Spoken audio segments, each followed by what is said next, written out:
వరంగల్ జిల్లా ప్రధాన వార్తలను పరిశీలించినట్లయితే రెండు కేసుల అంశాలకు సంబంధించి వరంగల్ సిపి సంప్రీత్ సింగ్ మీడియా సమావేశం నిర్వహించారు.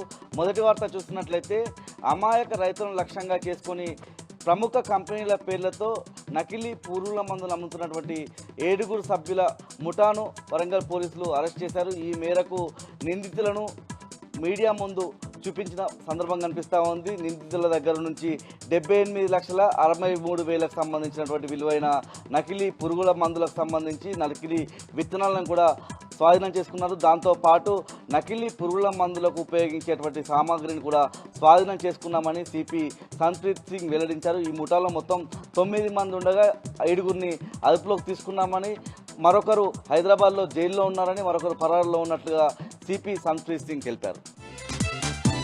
మరో వార్త చూసినట్లయితే వరంగల్ పోలీస్ కమిషనరేట్ పరిధిలో 3 వేరు ఘటనలకు సంబంధించినటువంటి చైన్ స్నాచింగ్ల కేసులో 3 నిందితులతో పాటు మరో కేసుకు సంబంధించి ఓ కారులో నుంచి నగదు అపహరించిన కేసులో కారు డ్రైవర్ను అదుపులోకి తీసుకున్నామని సిపి సంప్రీత్ సింగ్ మీడియాకు తెలిపిన సందర్భం కనిపిస్తూ ఉంది.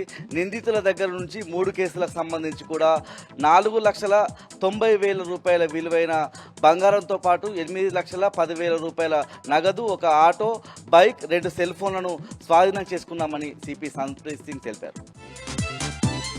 జనగామ జిల్లా ప్రధాన వార్తలను పరిశీలించినట్లయితే స్టేషన్ గన్పూర్ నియోజకవర్గ కేంద్రంలో నియోజకవర్గ ఇన్ఛార్జ్ సింగాపురం ఇందిరకు సంబంధించినటువంటి వర్గీయులు మీడియా సమావేశం నిర్వహించారు. ప్రధానంగా రాష్ట్రంలో కాంగ్రెస్ పార్టీ అధికారంలో ఉన్న స్టేషన్ గన్పూర్ నియోజకవర్గంలో తామంతా ప్రతిపక్ష పాత్ర పోషిస్తున్నామని తెలిపిన సందర్భం కనిపిస్తూ ఉంది. వేరే పార్టీలో గెలిచిన కడియం శ్రీహరి మా మీద పెత్తనం చెలాయిస్తున్నాడని వాళ్ళంతా విమర్శించిన సందర్భం కనిపిస్తూ ఉంది. దాంతోపాటు మేము పదవులేమీ అడగడం లేదు, కనీసం గుర్తింపు కావాలని అడుగుతున్నామని, కడియం శ్రీహరి తన ప్రవర్తన మార్చుకోకుంటే గాంధీ భవన్కు వెళ్తామని, అవసరమైతే ఢిల్లీకి వెళ్ళి ఉద్యమం రూపంలో తమ నిరసన తెలుపుతామని చెప్పి వాళ్ళంతా హెచ్చరించిన సందర్భం కనిపిస్తాం.